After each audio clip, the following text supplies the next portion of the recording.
So at this time, we'll take any questions that you have for Susan.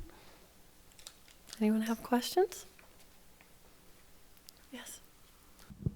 Thank you so much. You made an interesting distinction between religious leaders that are basically political leaders dressed up as religious leaders versus the actual, holy ones that people that seek and that people seek out, and they help establish the meaning of these sacred lands. Wondering if you could speak a little bit further about how we make that differentiation.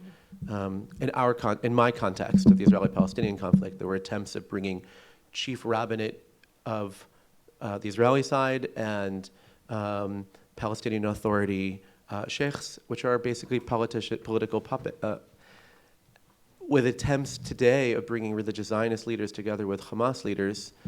Are they political or are they religious authentic? So I'm curious how you would answer that. Yeah, I don't want to say anything negative about religious political leaders. I think we live in a particular era, particular time, where our religious leaders are required to function in political contexts.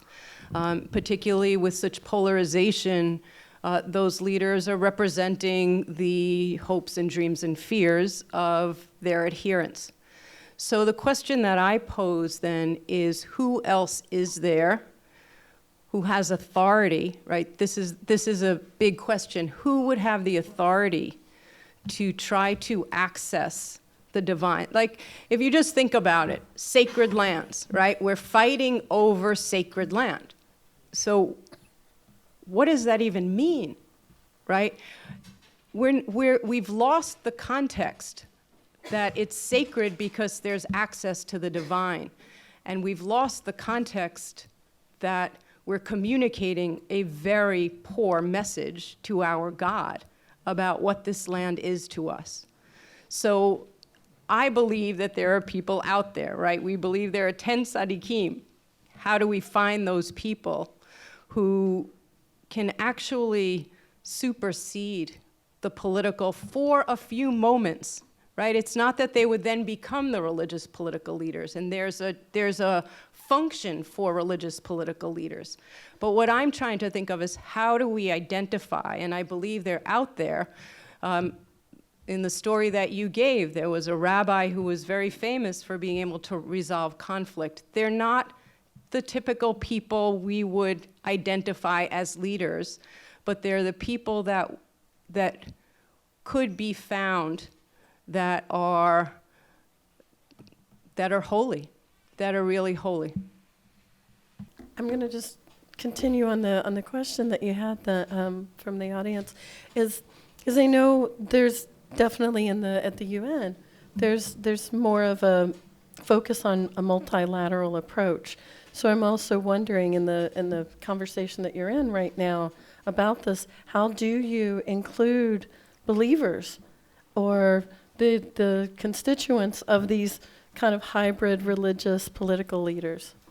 So one of the things that I do a lot of work on is process design, right? So process design asks the questions, who needs to participate and how and in what ways? So in sacred lands, we need holy people to access the divine, but we also need process mechanisms for religious political leaders, for political leaders, as well as for adherents. So for me, in my mind, it's a question of design. I start from a place of what needs to happen to achieve an actionable and sustainable agreement. And so we know that there's a lot of misinterpretation or potential alternative interpretations in favor of peace. Whereas a lot of the interpretations that are floating around today support conflict, right? All of our books are filled with violence and they're filled with love.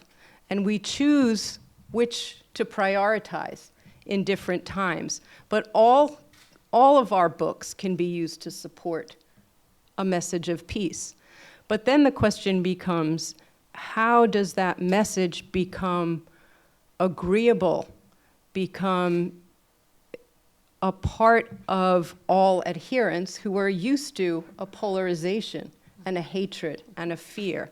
So this, for me, is process design, right? So I can imagine multiple forms of outreach and consultation where different messages get considered, get developed with adherence at the same time. So again, for me, there are 4 components of process design, right?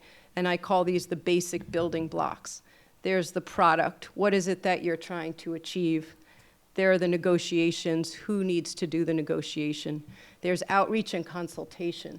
And that is who needs to participate in addition to the negotiators in order for the product, the agreement, to be actionable and sustainable. And then there's another component of trusted information. So in a sacred lands context, we would need to be very innovative and creative in thinking about who are the negotiators, who are the holy people who are going to bring messages that they get from accessing the divine into the negotiations, as well as providing trusted information and authoritative interpretation to adherents. Okay, thank you. Does anyone else have questions? Yes. Thank you very much. And really, I have listened to many presentations here, and I just coming here, so I couldn't listen your whole presentation. I just listening your wordings here, and it's really attracts my mind because what I want to say. In fact, yesterday, I have also presented my presentation, and I don't know what will be the worth of that, but I will just present that the mediation of that work that is given by the Ibn Arabi, and it is the particularly ideology and the worldview and the particular perception and the ideology. I don't know, but maybe you can consider that. Maybe it would be good for getting the solution of the conflicts. But yesterday I could not have the much time to explain that. So I have not explained the main core of my ideology at that time. But really, the one thing that I will mention there, that as the being a Pakistan, okay, I'm coming from Pakistan. So, no, sorry. When I talked about the Pakistan particular act that belongs to the human rights, okay? And this is under the main act that is called the Hudud Ordinance, that is particularly related to the adultery, belongs to the women or another problems of that. So, this is the problem, the Women Act. It is implemented all over the Pakistan, but except the one region of us, and that is the Swat and the Malakandian. Okay, it is not applicable of that, and it is written in our institution. Why? Why it will be done? Because there is the problem of dichotomy in the religious or in our society. And this is the problem is that the judges mostly trained by the common law of that is basis on the societal basis, okay, social basis. And the jurists mostly are trained by the laws that is particularly related to the tradition. So at that time they cannot. When the judges declare or made their rulings, they dependent upon these connections. That is just a minute to give me that the particularly the time that is. Anyway, that is particularly related in the societal basis, okay?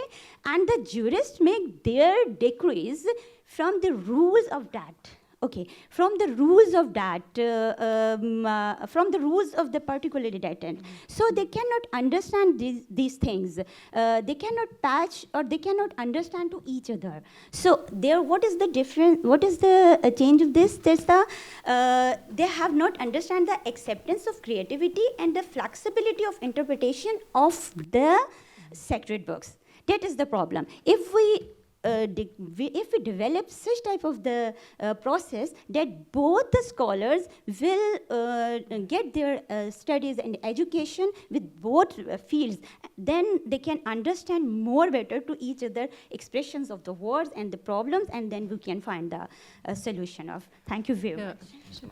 Thank you. You know, it feels to me that so much of our world order is being broken right now. We're at a time of havoc. And so I wonder if when we start to put the pieces back together, if we'll be able to adopt more flexible interpretations in favor of the world that we seek, that we here are seeking. Yeah, I pause because it's such a hard time. In this country, it's a very unusual time. Certainly in countries like Syria, it's been a tragic time for quite a long time now. But it does seem that there's a shift in our future. I keep saying that in 10 years, we'll turn around and say it was the beginning of such and such era. And in this time where it's hard to know what's real and what's fake, it seems that for those of us who can hold multiple worldviews in our minds simultaneously, there might be opportunities for a different kind of world order than we've known. And thank you, Susan. I think what you've just described, and I think what you were commenting on also, is part of why we're here, is that there is a lot of possibility in mediation, and what we think of in the States as a kind of a new process, right? But it's a much more traditional process that we're bringing forward. And thank you all for participating in that, and thank you for being here. So we're going to conclude this panel so that we can start the other panel a little bit early and get back on schedule. Okay, thank you. Thank you.